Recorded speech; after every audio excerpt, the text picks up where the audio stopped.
Hello, everyone. My name is Pema, and I am accompanied by. Tarquin gains. Yep. So, kind of the inquiry question based around this podcast is: who are the people in schools besides teachers that make a difference in your lives? So, kind of today we'll be talking about students having an idol slash figure and that they could look up to in their schooling. My first question is, Tarquin, did you attend school in San Francisco, and what school did you attend? Yes, I attended New Traditions Elementary, Roosevelt Middle School, and Wallenberg High School. Yeah, and then can you tell me, are those public or private schools? They're all public schools. My mom worked in childcare, so she had a good sense of what schools were more academically inclined. They're all public schools, though. Yeah. She tried her best to find the good ones, if you will. And then can you kind of tell me what your experience was like attending these public schools throughout your years? My experience is it's kind of unique. I think to get the best picture of what my experience is in school, kind of have to build context for like outside of school, what my upbringing was like outside of school. I'm born and raised in a community that could be described as like impoverished and kind of violent. But I had two parents, came from a two-parent household. Me and all my siblings were pretty well spoken, well read, and I often found myself being grouped together with a lot of other African American students who were not. And, from a young age, I could tell, like, this instructor kind of treats me the same way as the other African American students because they think that we are all cut from the same cloth. And I wouldn't describe it as tumultuous, but I think all the challenges were around that. I think you listen to a lot of like hip hop artists talk about, my teacher said I wasn't going to be anything. And I never had anybody say anything like that to me overtly, but you can see what sort of things you can and can't get away with. You compare it to other students who are not from the communities that, me and some of my friends were from. And I would say it was more covert. I would say a lot of the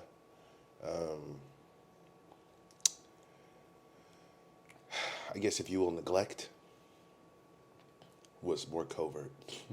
It wasn't instructors telling you that you're not going to be anything. It was more so instructors using specific jargon and language that administrators have to respect. Like, I don't know if I can maintain safety in this classroom with this student being here, and kind of being on a shorter leash, Yeah. and on thinner ice. Okay. Excuse me. And then kind of like to focus on that, and then alongside with the main focus on this podcast is, did you have a figure that you were able to lean on that helped you out in school? I did. There were a couple teachers that,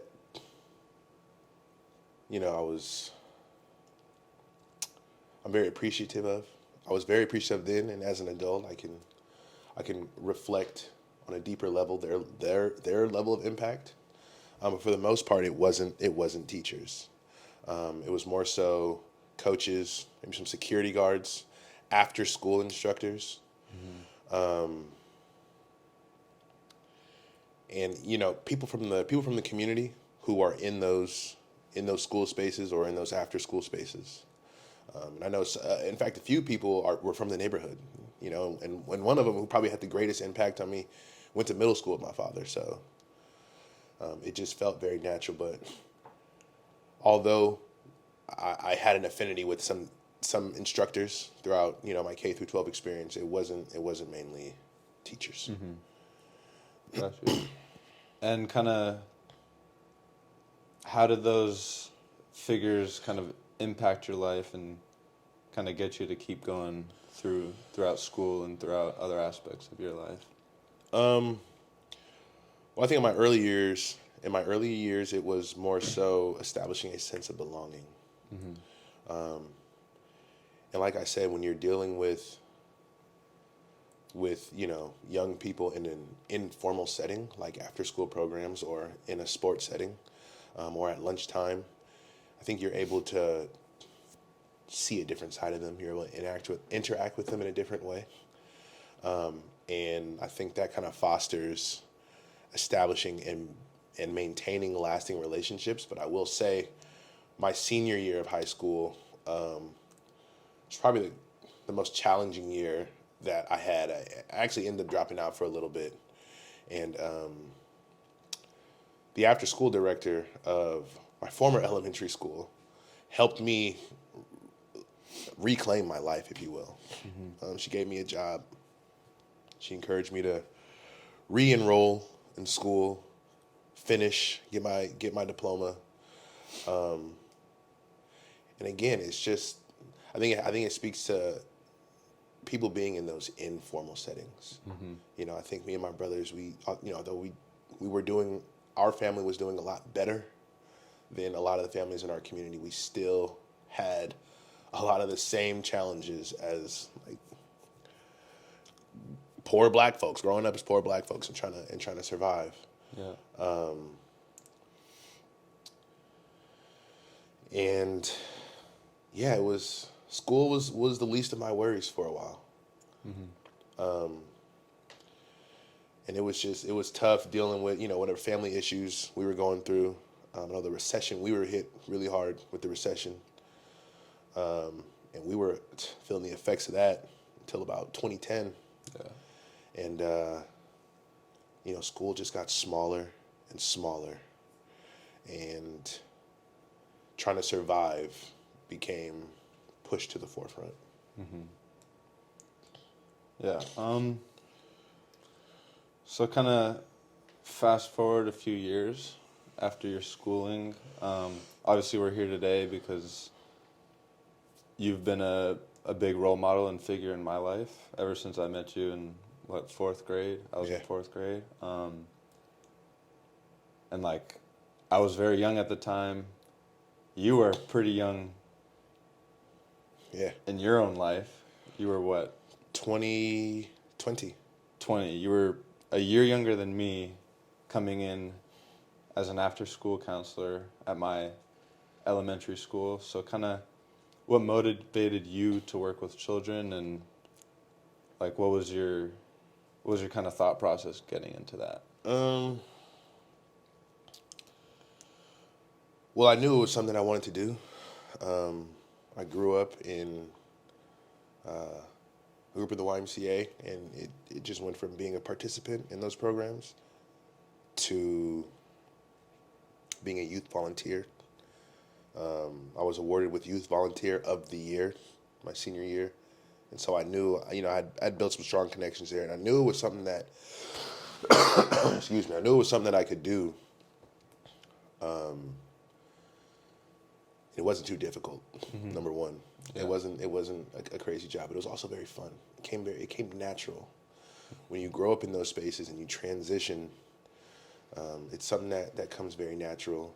I think coming from a big family may have fostered that as well. Yeah. But it was a fallback, admittedly. I wanted to play basketball. I wanted to play sports. And then an ankle injury kind of ruined that for me. And then it just, pure luck, honestly, landed me in the right school. I mean, the school that I was in was public only in name. And, I think it's interesting that you're asking about public schools and private schools. And, that school that I was at had such a tight-knit community. It was a K-8 school, so naturally, kids go to high school, they have a deeper, what do I want to say, friend group, friend base. When you're in school with somebody for 9 years, you're low-key raised with somebody for 9 years, it does something different. You know what I'm saying? I think kids start to become who they are in middle school. And once you're in that space with somebody who you were just previously in school with for 6 years, it definitely helps. And the whole thought process behind that was I was good at it. I was damn good at it.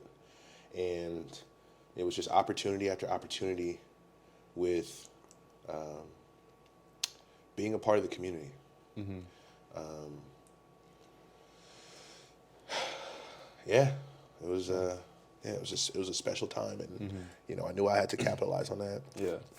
And then kind of going into like the comparison of public and private schools, and like obviously I know you've been a part of both communities as a role model and as a figure to help these students grow as people and to learn.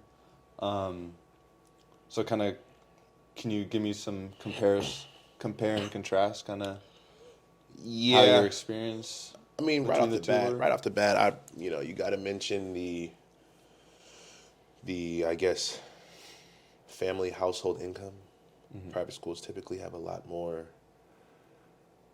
resources. Yeah. And I know, the school I was at, although it was public, it was the families were just as wealthy as private school families. In fact, a lot of parents that I interacted with tell me throughout the years, tens of families have told me, if, my kid didn't get into this school, we would have went to private school. Mm-hmm. I would say that creates a shield and creates a buffer for certain problems. I think when you have families that are dealing with, or just impoverished families dealing with behavioral issues, it's different than having wealthy families dealing with behavioral issues. Mm-hmm. I think wealthy families dealing with just overall family drama, which may be like household abuse or divorce, which many families, dealt with. Again, coming from a family that has access to resources, it creates a buffer that the children, that kind of protects the children. Mm-hmm. And I've worked with inner city communities for just as long, and it's not the same. Yeah. In the public schools, it's not the same. I think a lot of the kids in private schools hit the ground running. They have the home training, and they get to school, and they're just learning differently. I think public school kids, I've noticed a lot of public school kids are not having that same experience. Mm-hmm. I was fortunate enough to sit in some private school classes, actually, outside of your elementary school. Mm-hmm. And the instructors are asking the children's opinion. Mm-hmm. The instructors are holding class outdoors in the garden. Yeah. The instructors are teaching in a way where it doesn't mirror the public school system. Public school system is butts in chairs, and you need to regurgitate what I'm telling you in some sort of manner. Yeah. Private school was kind of, this is what we're learning, this is what we're doing. It's very interactive. You have a lot of project-based learning aspects in there, which fosters deeper learning for young children. Public school, it was kind of like sit there, raise your hand when you want to speak. It's certainly not a group discussion the way private school kids are. Some of the private school kids that I've observed, those classes I've observed. And it's funny, when I got to, I didn't attend college until I was 26. I actually took a lot of time off, partly because of the success that I had working at the school. But when I got to college, I was there, and I have a lot to talk about. I have a lot of life experience as a sociology major that I can tie into. And, I'm getting great feedback from my instructors. But my first sociology class, my instructor told me, you don't have to raise your hand to speak. Mm-hmm. I trust you to speak. I trust you and your classmates to speak at the appropriate times. So she would ask a question. She would try to facilitate a group discussion. And I'm sitting here institutionalized, just, you know what I'm saying? And she pulled me aside to class and And we discussed it, and I ended up putting it in some of my writing, and I was like, well, you know what? If you were to talk out as a poor black kid in a public school in the late 90s, they would label you as like ADHD or something like that. Yeah. And when I go to the private schools and I've observed those classes, that's exactly what those kids are doing. Those kids are able to kind of pace back and forth in that learning environment. Of course, not all learning environments call for that. Some kids have fidget spinners. Kids are it's really equity of voice. Equity of voice. And what I'm doing now, what I'm trying to do now is I'm trying to get in more spaces where I'm having parent learning exchanges. And this is something I always talk about. And one of the big pieces of feedback that I get from families is, I don't know what I'm doing because I'm still traumatized from my own experience. And most of them are coming from the public school system that their kids are in. A lot of kids are second, third generation. I've gone to middle school and high schools with people, and their children are now in my programs. And so when we have these deeper discussions, it's like, well, I had a bad experience with this public school system, and I don't really know how to navigate setting my child up for success. Yeah.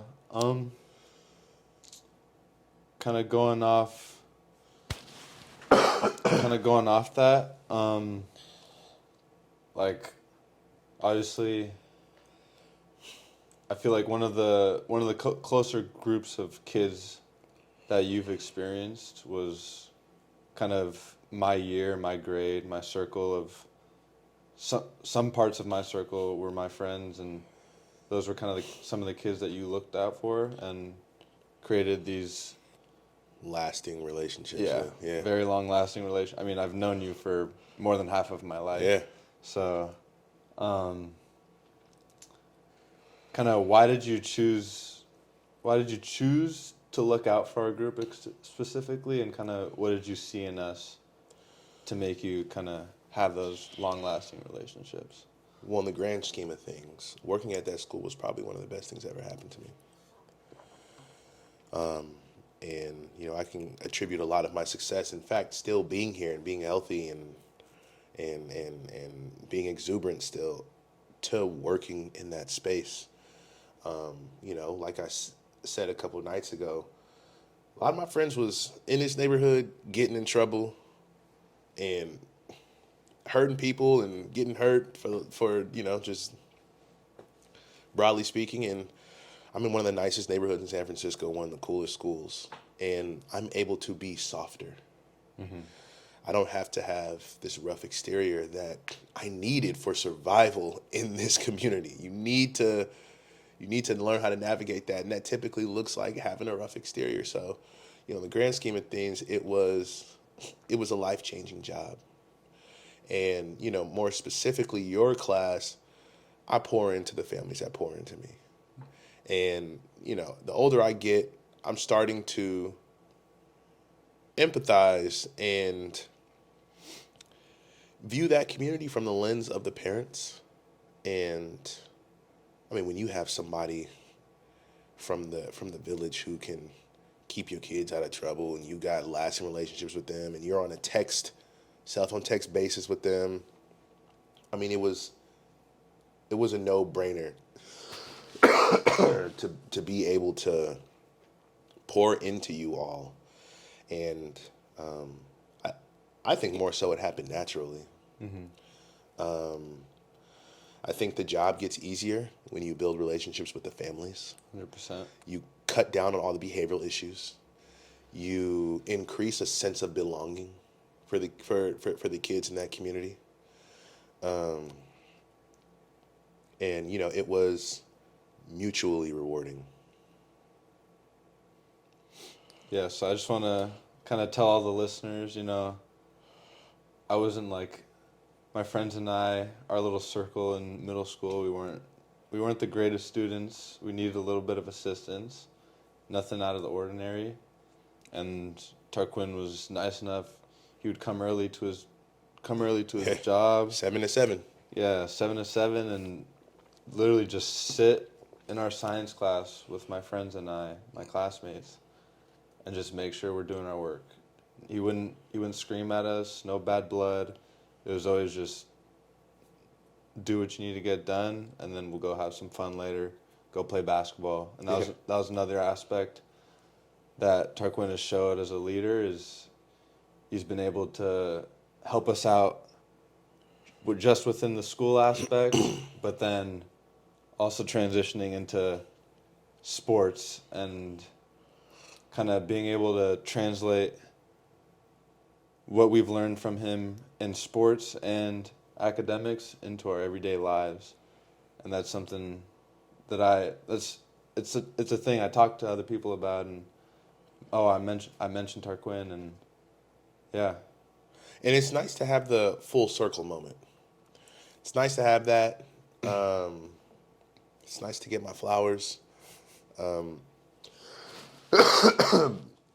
But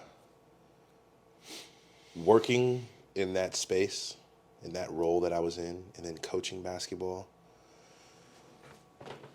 I think it healed me from my public school experience. I didn't get to play sports. I'm probably one of the best basketball players in my grade in the city at the time, and like many kids from my community, didn't get to play sports for whatever reason it was. We was in the streets, dealing with family issues, incarceration, didn't have grades, whatever it was.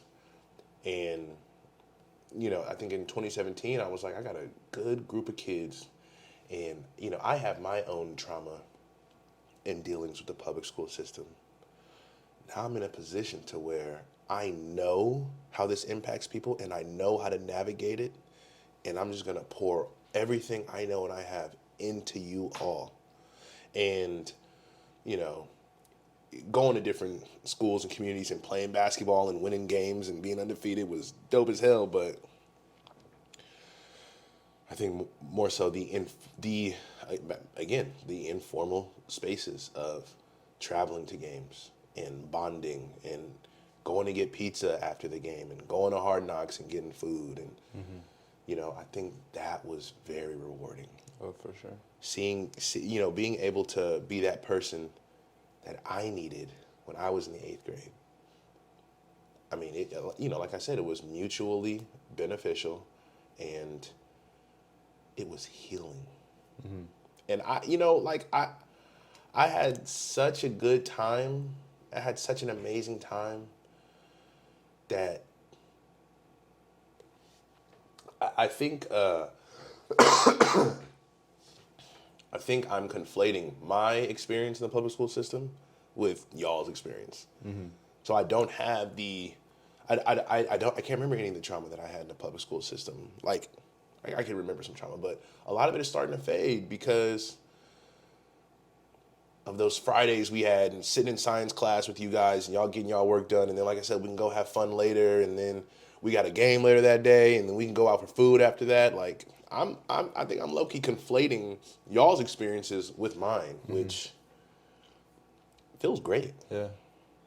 And I can definitely side with you. Like, for me personally, I've worked last 5 or 6 summers with kids, either playing soccer or just a handful of different sports. And we even did, we worked with kids maybe that wasn't with you, but I've worked with kids in academic settings and sports settings, and I feel the reward of just having these kids smiling and just running around having the best time of their lives. Yeah. But what I kind of try to incorporate when I'm working with these kids is how can they have an amazing time and only smile while maximizing learning things and taking it in. For example, I'll play fun games with the kids at soccer camp, but I'll make sure they're still learning the basics and getting what they need to do, doing what they need to do so they can become a better player. Well, I think is what you said is you make it fun. Learning Exactly. can be fun, and that's something that one of the big takeaways that I've had in my career, working with young people. Yeah. Learning can be fun, and I think it all starts with relationship building. Making something fun is like, I mean, we had hard days on that hot yard playing basketball, but you know, I think because you're playing for me, that kind of made it a little better. Yeah. And then kind of the flip sides. Obviously, not everything is perfect. Yeah. In the young teenager to children world, and obviously you see us grow. But kind of what challenges have you faced working with teenagers, and how's that kind of helped or not helped? Being a sociology student and just growing up in this community, I'm able to see and kind of predict where people are going to be in life. I was talking to Baxter about this a couple months ago. Lilienthal, your friends group is very diverse. So, you know, some of the challenges is, you know, being able to identify where people are going to end up. And I would say a lot of that lens doesn't come from like the sociological mindset that, or the sociological training that I've had in school. It comes from me being in these communities and me growing up with the quiet, well-spoken kids. And by the time we hit high school, they are, you know, on a run and, you know what I'm saying, doing drills and whatnot. But it is bittersweet identifying what buckets people are going to fall into in life and understanding that, hey, your best friend is not going to be on the same trajectory as you. And, you know, it kind of hurts my heart because it's like, well, how do you deal with that? How do you do? It takes a very special person to to identify that I might outgrow you. But, you know, you're still my people. And I don't think young people really have that bandwidth yet. And, you know, I can't control that. I can't control the outcomes of one's life. But I can control the level of impact and influence I have when young people are in my programs. And I think a lot of people, especially, you know, I think more so adults, when they're struggling in life, it's because struggle begets struggle. And if you don't have any solid foundation to reference in your adult years, you're probably not going to be that successful, and you're probably not going to excuse me, you're probably not going to care either. Talk to a lot of people that are crashing out in their adult life, and it's like, okay, well, I get it. You were in your same community, which, you know, was impoverished and a lot of trauma. And I think, you know, one of the things that helped me reclaim my life as well was that I'm very cultured, and I know the good that's out there, and I want to lean into that. And so if I could provide that for some of the young people in my program, then that's a win. Yeah. And then kind of the last question before we wrap things up is like, what can our education system do in this country to kind of bring more people in and kind of take on that similar role that you've done and kind of really push past what's expected of these counselors or figures in school and sport areas, and how can we make those numbers grow?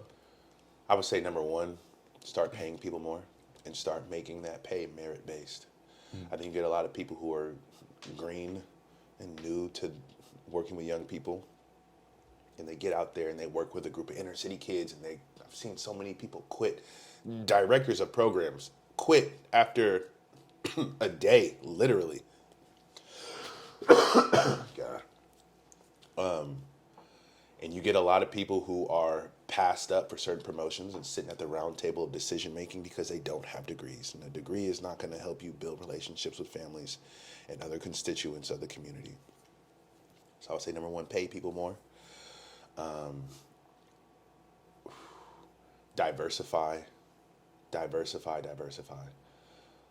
You get people who come from a certain walk of life where it's like, hey, if you didn't do this, then you don't deserve this. And it's like, yeah, it was kind of easy for you to get your homework done, you know, in your two-parent household, and you kind of in a situation where you can't control, and the people ahead of you are making good decisions. But, you know, think about birth lottery. I'm born into a family that just didn't have that. Mm-hmm. You know what I mean? And so it's like, there's too many people that everything becomes cookie cutter. Mm-hmm. You know what I mean? And I think treating people the same, even though we're different, it gets really dangerous. Yeah. And then, you know, one of the things that I talk to the families about is pressing the instructors and administrators. A lot of neglect and perhaps even racism is covert. It's not overt anymore. And I think we've made social justice a commodity. And I think it's too easy for instructors and administrators to practice performative social justice and performative activism. Mm-hmm. You know, they'll put the fist of solidarity in their classroom, but then you're tearing down this kid because you don't like him, and you're not able to identify this is his foundation. Like, he has to be an adult, hit the ground running as an adult, and transition from adolescence to adulthood in 4 years or less. Mm-hmm. And this is the sort of foundation that he has. And you foster inequity when that activism becomes performative. Mm-hmm. So, I mean, I think it's doable. Do I think it's likely? I think there needs to be some. I think there needs to be some foundational changes, and we're talking about deep, systemic, for sure, changes. Mm-hmm. And the onus is on the school system. It's our charge as educators and leaders, mm-hmm, to be able to provide that. You know, we get families, we meet families where they are. Where they are is where they are.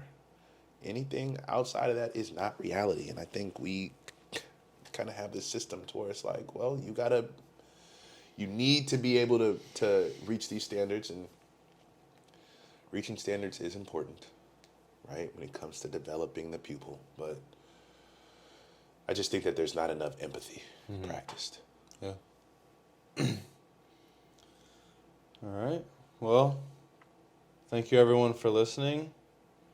Are there any last words you want to say to those listening? It's nice to see where you're at. Yeah. It's very rewarding to see where you're at. Yeah, thank you. It's nice to see that all the interventions I put into action, and, you know, all the programs that I facilitated are rewarding. Mm-hmm. Great job, young man. Thank you. Thanks to you. Hell yeah. So, yeah. Thanks for listening. Peace.